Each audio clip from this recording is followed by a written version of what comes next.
Good evening, ladies and gentlemen. Welcome aboard. Once you have located your seat, we ask you to please step out of the aisle. Have just behind you can pass you. This will expedite our boarding process. We are here in Shipa Rubber Industry here in Vietnam!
What's up mga kabakbak? Ngayon na yung araw na kinukwento ko sa inyo nung after ng Philippine Loopers Event Awarding. Eto na yung mismong araw na tayo ay aalis at babiyahe nang hindi nakamotor. Pero sa ngayon, magmumotor muna tayo. Pero bukas, hindi na tayo magmumotor dahil lilipad tayo. Lilipad tayo papuntang Vietnam! Eto, nag-ayos na ako ng gamit. So ito yung mga gamit na dadalhin ko. Damit, kung anong mga kailangan. Siyempre, hindi mawawala rin yung ating camera. At syempre, wag na wag natin kakalimutan ang ating passport. At pagka naiwanan natin, sigurado hindi tayo makakasama. So excited ako na kinakabahan dahil first time ko lang din makakasakay ng eroplano. At hindi ko rin alam kung anong pakiramdam pagka lumilipad na yung eroplano. So dahil wala akong sapatos na isusuot, dahil riding boots yung nasa akin, wala naman ako ibang sapatos, pupunta lang din naman muna ako ng SM Taytay para bumili ng sapatos na gagamitin ko.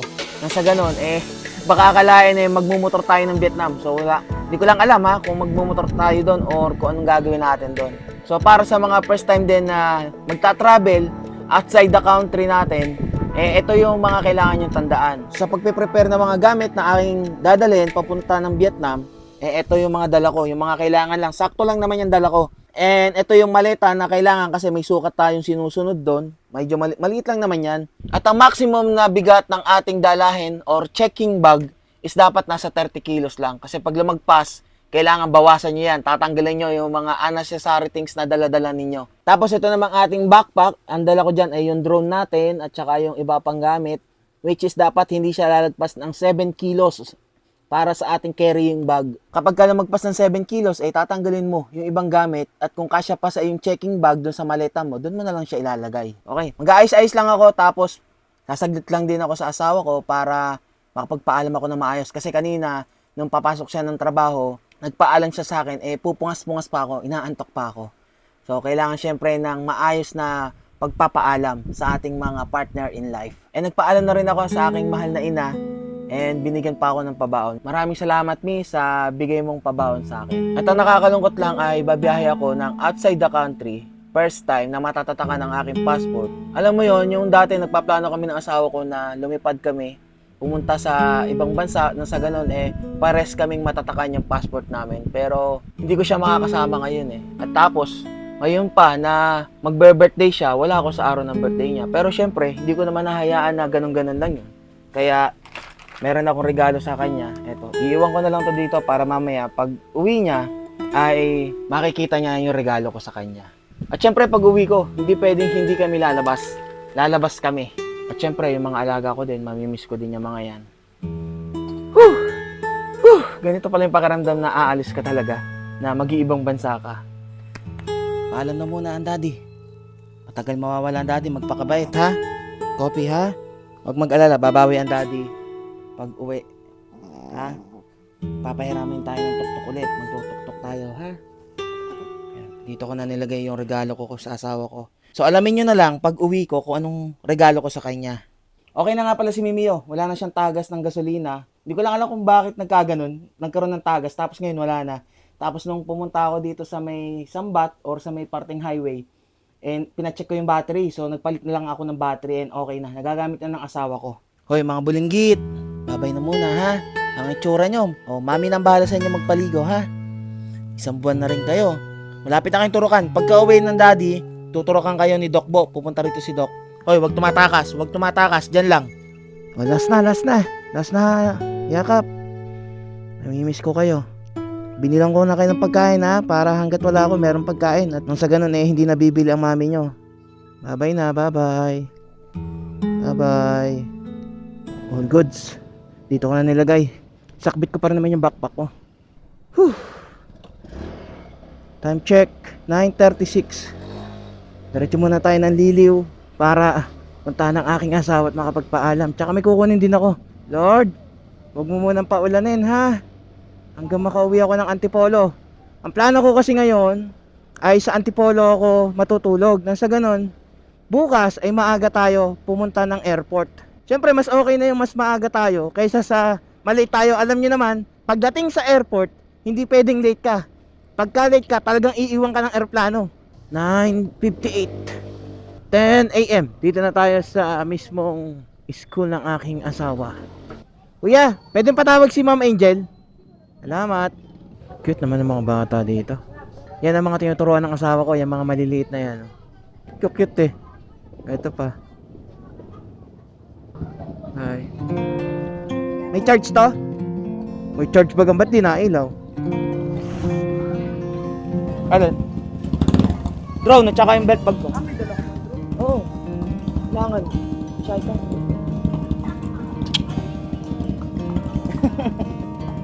Batiin na pala kita. Happy birthday.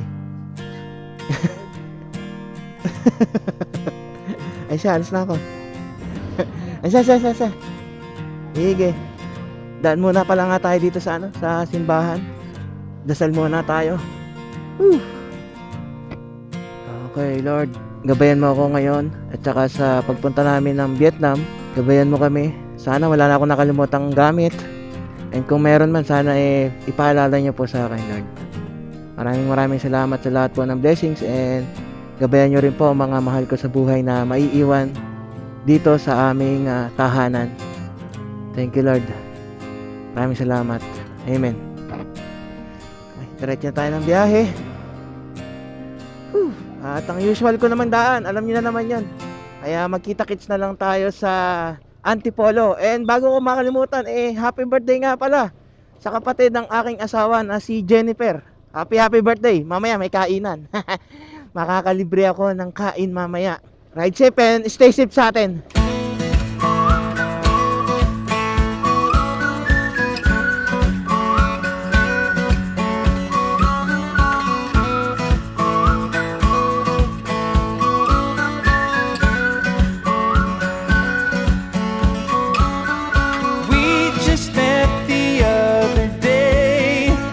I saw your smile from far away.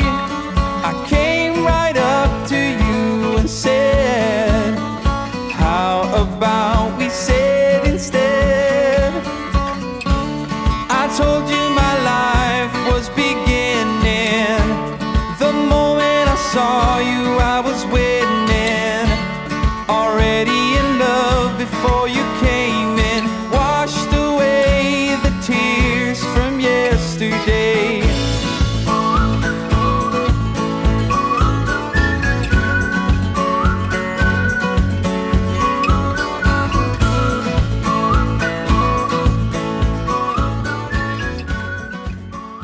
For 29 or 4:30 ng hapon. Kanina pa naman ako nandito ng alas 2, mga ganon. Iniwan ko lang yung gamit ko. Tapos, dumaretso na agad ako ng SM Taytay. Ngayon, nakabili na ako ng kailangan ko. Yung sapatos. Tapos, napabili pa ako ng, pantalon. Kasi, sale. Mayroong discount. Sayang naman yung discount. Yeah, Siyempre, Macbeth. Sa Macbeth ako bumili Doon sale Tsaka, tinitingnan ko na rin to nung sa Shopee pa okay na to, di ba? At least, meron na akong sapatos na may susuot. Pagpunta ng Vietnam, hindi ako naka-boots or riding boots. good to go na tayo bukas ng maga-maga. Siguro mga alas 7 ng maga ako aalis. And ngayon lang ulit ako makakapag-grab. Kasi kung mag-aangkas ako, di ko alam, baka biglang umulan. Alam niyo naman. So mas maganda na yung sigurado tayo na may dala pa tayong mga gamit na hindi tayo mababasa. Tapos mamaya ay lalabang ko lang saglit tong dapat na nilabang ko pa nung nakaraang araw. Nalimutan ko, daming ginagawa eh. Ito lang naman, isa lang to. Happy birthday! Sino ba may birthday? Ikaw? Ako. Etong katabi ko. Pareho, bukas siya. Bukas siya. Oo. Celebrate na rin ngayon. Pero naka-eyeliner na ngayon. Porma, dito na tayo. Babay na. Mga muna at kakain lang sa labas. Pormang-porma. Forma na. Siya ba magbabayad mamaya? May dalang bag eh. Wala akong dalang pera. May dalang pera. Parang wala na. Boss. Anak niyo po? Amo! Amo. Yung pinakataas doon? Oh. Para pag akyat, gutom na. Pagbabago, pag Baka gusto mo muna magpasalon at yung kasama natin, nakakahiya naman tayo. Wala, hindi nakabog. Baka kahit magpasalon, hindi pa din. Walang Jo, aba. Mukhang kagagaling lang magsalon eh. Oh. Parang nagpasalon. Yun. Hanggang. Saan tayo? Doon sa may tabi ng bintana. 198 unlimited na yon. May only add-ons pa. No leftover. 1 hour and 30 minutes only. Ba't ikaw na-order? Siya pa ganin mo. Siya may dala eh. Oh, payment daw. Ikaw. Bibigay daw mag-payment na. Bigay pag-payment na. Ikaw pa lang for the payment. Siya. Ako muna ang representative ni Anggi rito. Ikakain na lang kita, mahal.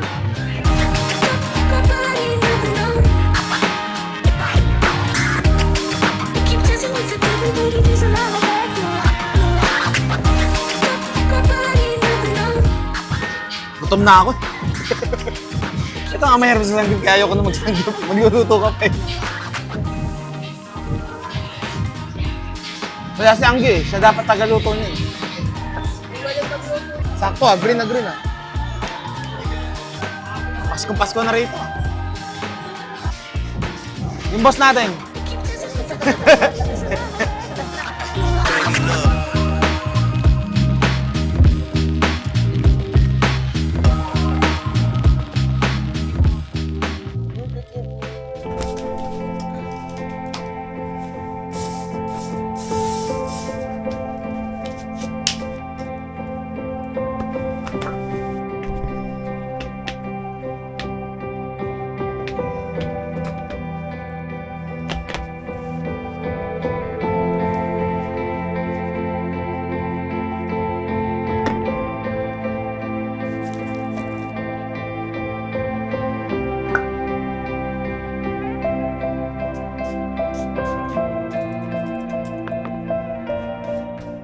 Siyempre, wag natin kakalimutan ng passport.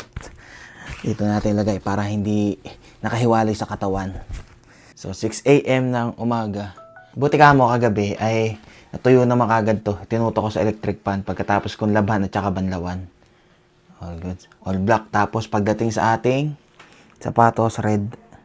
Para punang-puna yung ating sapatos, red na red. Nice. Pichi. Ito kapatid ni Gianni. Tapos, ito yung mismong tatay. Tingnan nyo naman yung kutsara dito. Oh. Ano nga tawag sa ganito? Di ba yung mayroong yayamanin bots? Ito, yayamanin kutsara. Oh, nagbu-blue-blue. Ang tawag ng titanium.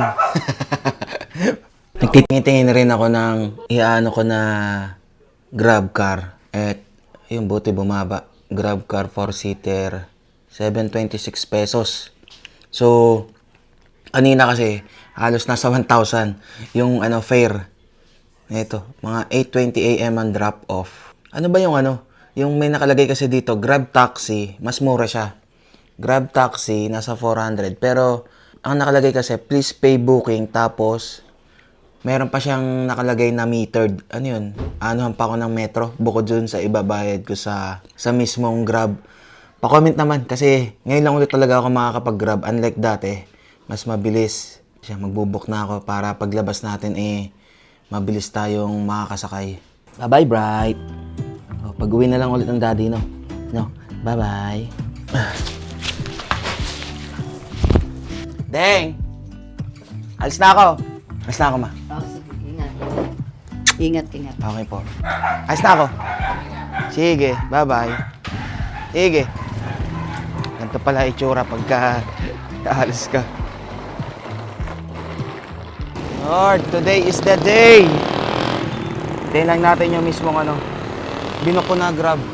Ayos pala tong Grab. Nakikita ko nasa na yung mismong sasakyan habang papunta sa pick-up location. Oh. Doon ako, tatawid na ako sa kabila. Doon kasi yung pick-up para hindi na siya iikot. Sir!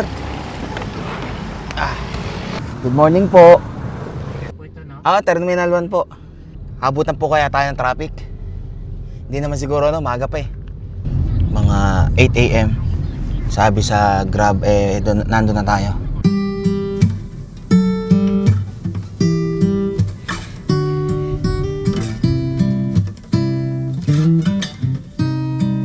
Grabe. Wasak. Kaya pala medyo nag-traffic, merong aksidente dito. Lapit na ako.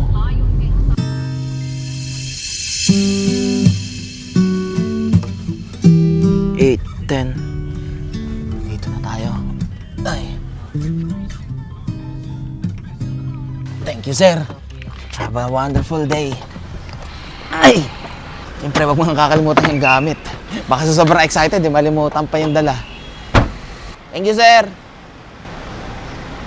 Okay, dito na tayo. Saan ba entrance? Ayun, dun. Meron akong kasamahan dito. Nasa loob na Siya yung na dumating. Hintayin pa namin yung ibang kasama.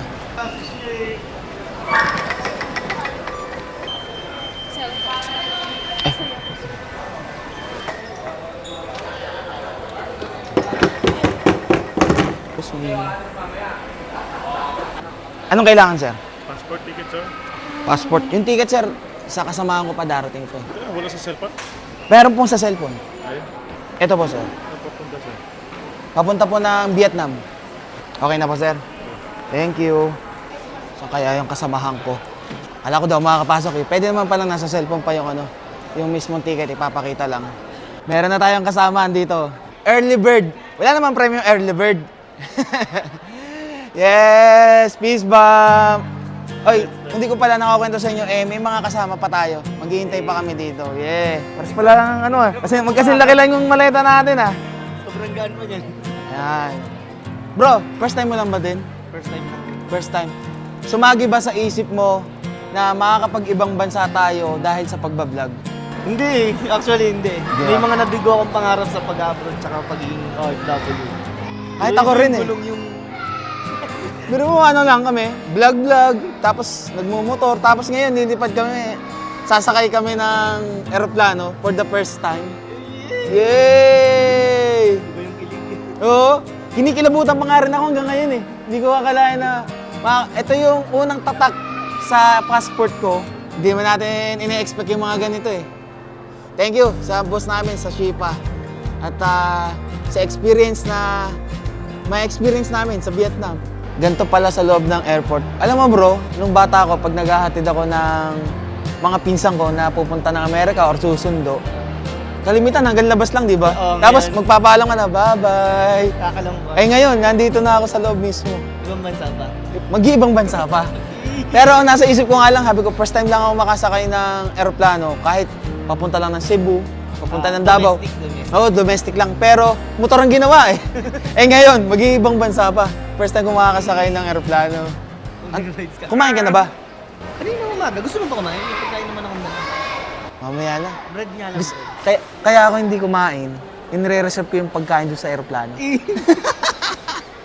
And dumating na ibang kasama namin, si boss. Natutuwa naman ako sa dala nila. Ang lalaki ng maleta nila. Ma'am, tao ba laman nito? Hello po, ma'am. Good morning po. Ayun. Ana. Kompleto tayo sa Shipa. Shipa merch ah. So yung hinatid natin na gulong, nung kinuha natin sa Chaang Quezon, ito na yon. Dadalhin mismo sa Vietnam. Yan ang pinakapakay namin doon. Tapos meron kaming schedule dito, pero hindi ko na ikukwento sa inyo kung schedule namin. Abangan nyo na lang sa mga araw na i-upload ko na gagawin namin sa mismong Vietnam. Tingnan nyo naman kasi yung maleta. Kasya na ako dito pag bumayuktot ako dito yo. Laki. Marami pang space oh. Kumakalantok pa eh. Dahil pag-uwi kasi yan, Tol. Pag uwi, pasalubong na ang laman nito. Hindi, baka gulong din. Jem, Motovlog. O, nasa na ang isa? Kulang pa ng isa. Yung mahirap ang panahon, kaya nagdesisyon na tayong lumabas ng bansa. Oh, ganong kalupit. Isa na lang kulang.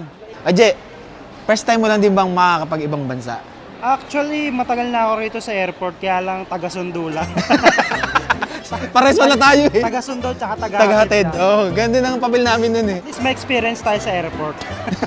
Pero, di ba pagka naghahatid sundo sa labas lang? Oo, sa labas nga lang. Ngayon, nakapasok ka Ngayon, na. nakita na natin tong malaking Christmas tree rito sa loob. Tuwing Pasko lang naman yan eh, no? Level up na. Level up na, nakapasok na tayo. Oh, ayun na pala. Bagong baba na. Napakaangas. Ay, ito, nakapag-ibang bansa na to eh, no? Kompleto na kami. Picture muna. Doon tayo sa Christmas tree. Dahil nandito na ang S4, Shipa 4. Apat kami, tapos si Mamang si Shanchay. 9 a.m. Pero 12:30 pa yung flight namin. Siyempre, mas okay yung mas maaga. Ano ba tayo? Tokyo? Magto-Tokyo ba muna tayo? Ito pala yung Baguio, tapos Cordillera ang punta. Level 69 ng Cordillera. Lakad lang, lakad.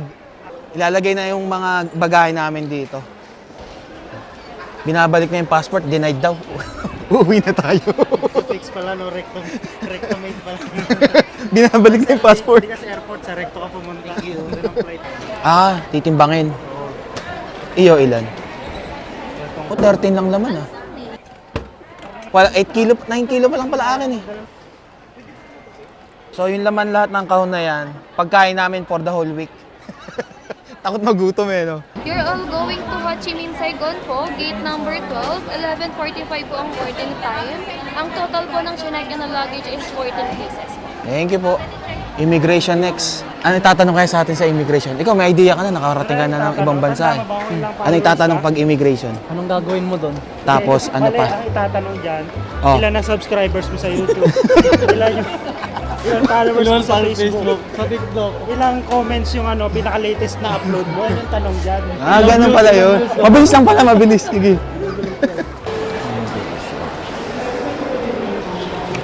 Thank you po. Immigration. Okay. Dito, bawal nang mag-video. Balitaan ko na lang kayo kung ano yung mga itatanong sa amin, ha? Pagkatapos namin sa immigration, ay diretso na agad kami sa mismong scanning area kung saan dito ini-scan lahat ng aming mga gamit kung meron ba kami mga dalang gamit or bagay na ipinagbabawal sa loob ng paliparan. 10 a.m. pa lang, nag-aano pa kami ng kakainin namin bago sumakay ng aeroplano. Ito pala yung tsura dito. Nakita niyo na ba yung sasakyan nating aeroplano? Wala pa. Iba yun. Park pa lang. Paano pa lang? Pababa pa lang. Uy, thank you, sir. Makas. Nakakahigop na rin na mainit na kape. Sarap.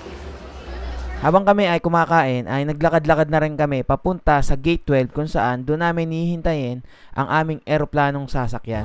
May pictorial sa airport. Pictorial sa airport. Wow! Si ma'am naman picturean mo.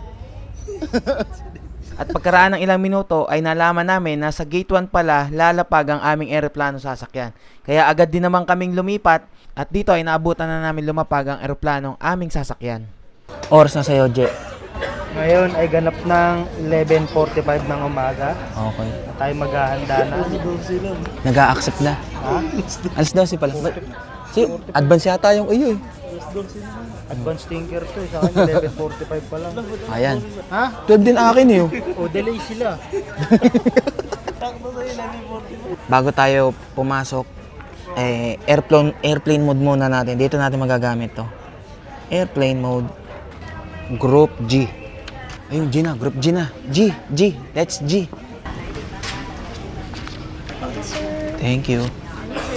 Group G. For waiting, Philippine Airlines Flight PR 597 bound for Ho Chi Minh, Saigon is now ready to accept all remaining passengers. All remaining passengers on this flight, please board the aircraft now through gate number 1. Thank you. Kung kailan papasok na, saka ako medyo kinabahan. Parang naiihi ako bigla. Alright. Vietnam, here we come. Seat is 52J. So hanapin natin yung seat natin. Paglapag natin ng Vietnam, doon pa lang tatatakan. Yung ano po. Oh, Yung passport. ulit. Meron na pong tatak eh. Meron na ba? Opo. Wala pa akin. Ayun, may tatak na rin sa wakas. For the first time, may tatak na ang aking passport. Lalo na yata ako naiihi. John Alvin. Thank you po. Our heartfelt thanks to our Mabuhay Paddlers for Hello. Nagulat yung bata sa akin. 52J.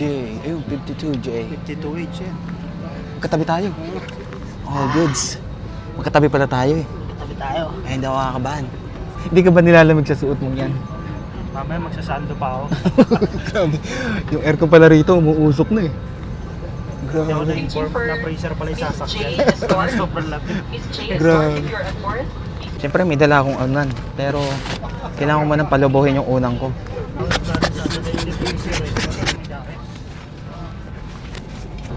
Safety precautions.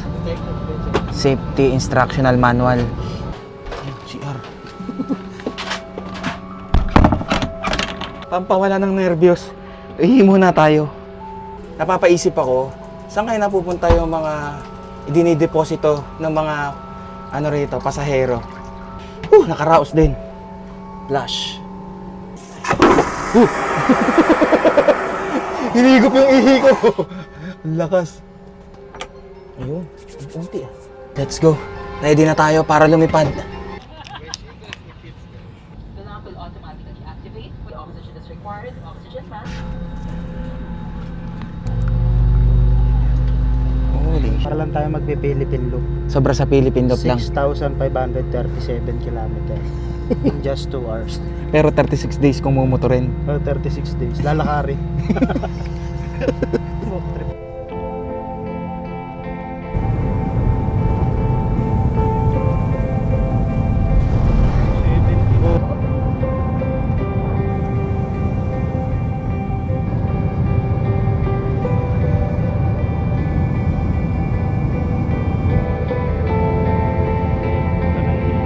Nahihilo na nga din ako eh.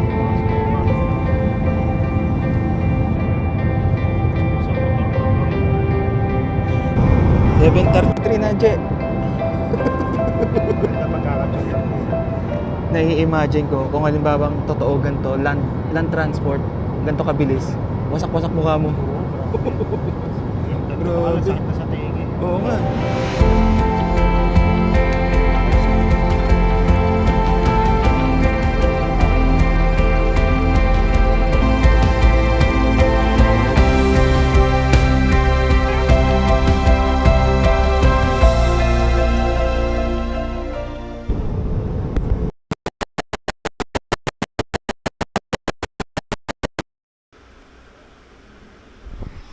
Patay! May problema ako sa audio ng aking mga video.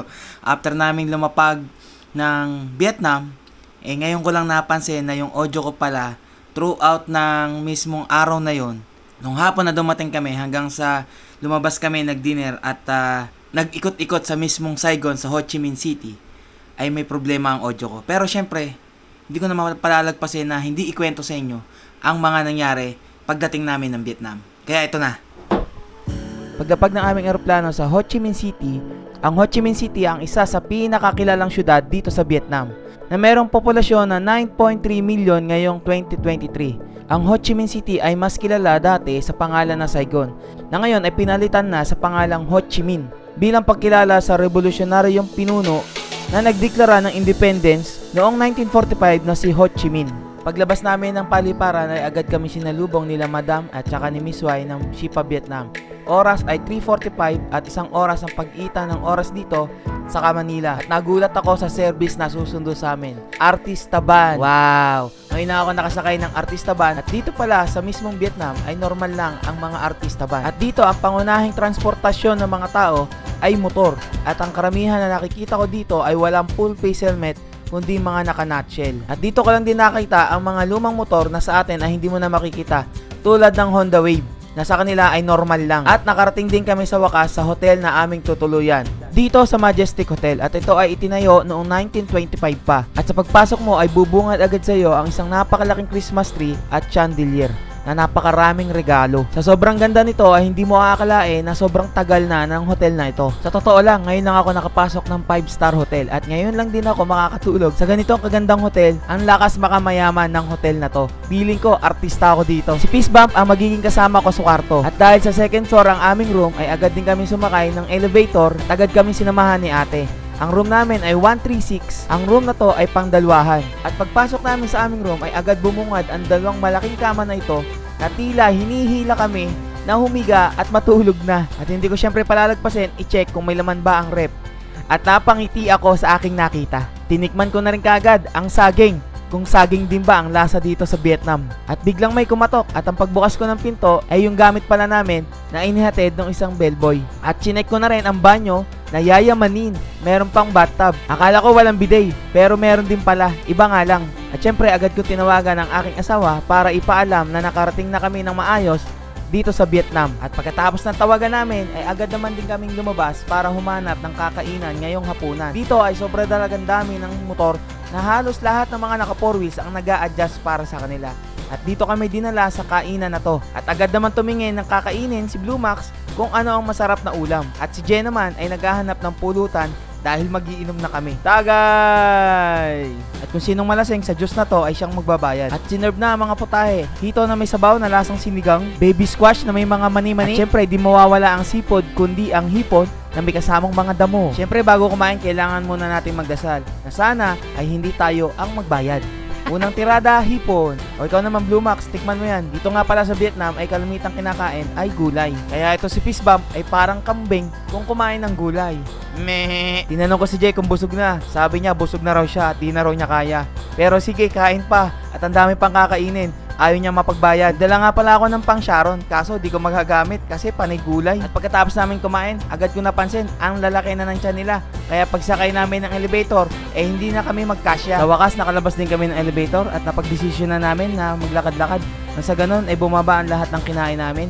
Nag-sightseeing lang kami dito at sobrang gaganda ng mga nakikita namin. At nakita ko tong bus na double decker na walang bubong sa ibabaw. At ang sabi sa akin ni Miss Y ay sasakay daw kami dyan sa susunod na mga araw para gumala dito sa Ho Chi Minh City. At sa paglalakad namin, napansin ko walang gaanong poste na may mga nakasabit na wire o kable.